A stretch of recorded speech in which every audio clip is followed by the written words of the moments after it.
Hello, crafty friends. I'm Lynn from Studio Cato, and I'm so glad you're joining me again today. Today's card is one I made for an Instagram hop. This hop was a surprise for a small business owner, and the company is A Pocket Full of Happiness, and it's a great company for card making and for scrapbooking, located in Europe.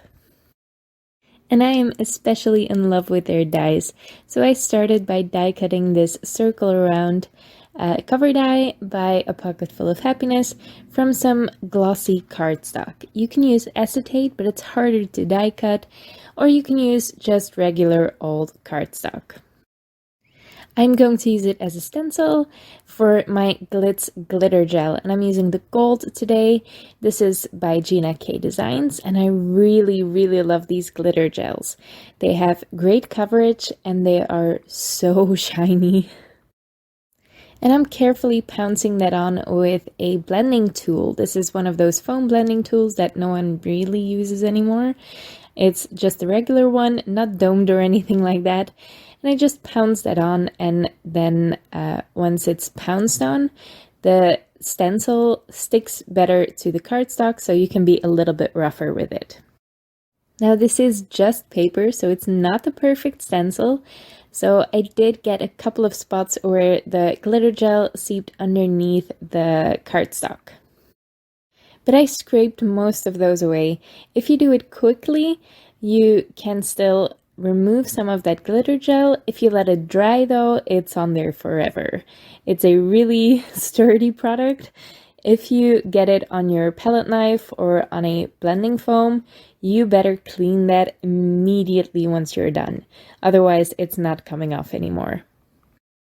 Now, I also wanted to do some floral pieces for this card, and I'm making them super bright. I cut a bunch of floral dies and leaf dies from the Tropical Paradise die set, also by A Pocket Full of Happiness. And I just cut them out of white cardstock. This is the Clairefontaine DCP 250 GSM cardstock, readily available in Europe in most copy and printer shops. This is really cheap cardstock, but it takes the ink blending really well, and it takes alcohol markers really well, so it's definitely worth looking into. And I'm just using some dye inks, most of them from Pinkfresh Studio, but this orange by Reverse Confetti is so gorgeous, and it's a little bit brighter than the oranges in the Pinkfresh Studio lines. So that's the one ink cube that doesn't fit the lineup. And to color these pieces, I like to either save the negative space, pop the dyes in there, and then you can blend on there no problem. You won't crease the dies or anything like that, because some of those have really tiny details, like the pointy details, and those are fairly flimsy, so it's not the easiest to ink blend on them.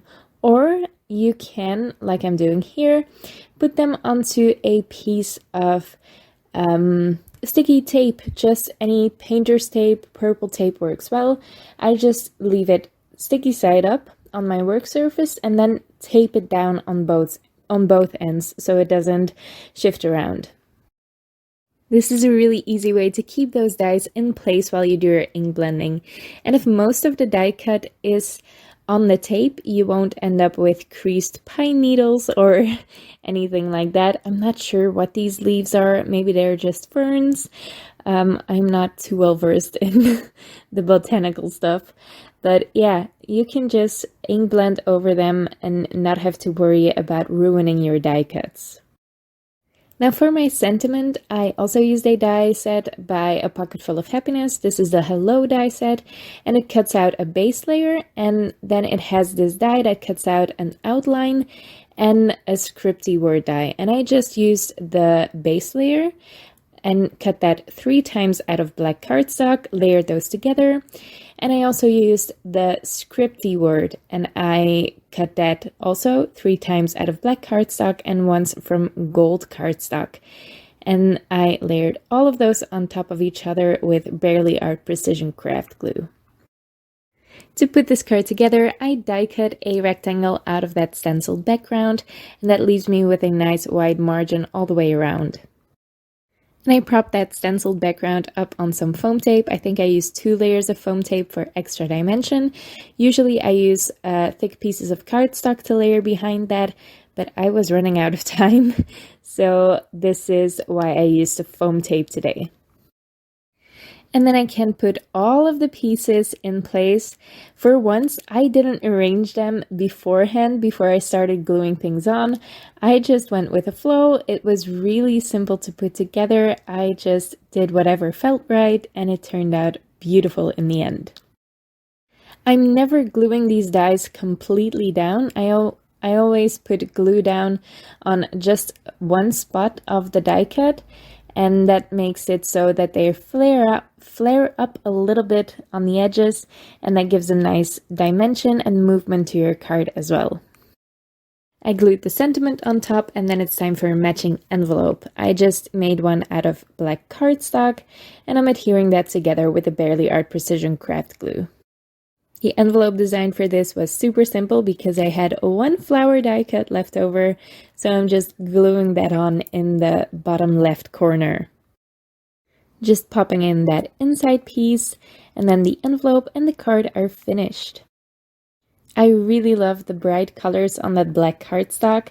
I'm usually a little bit afraid of using black for my cards because it's so dark, but honestly, it always works out if you use it with gold or punchy colors like I did. That's just always a gorgeous result. I hope you like it as much as I do, and I hope you check out the hop over on Instagram.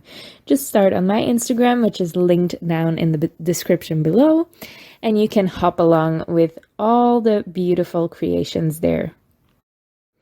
If you like this video, please leave a thumbs up on the video and leave your thoughts in the comments below. I would love to read them. You can also subscribe to my channel for more of my videos. Thank you so much for watching, and I'll see you next time.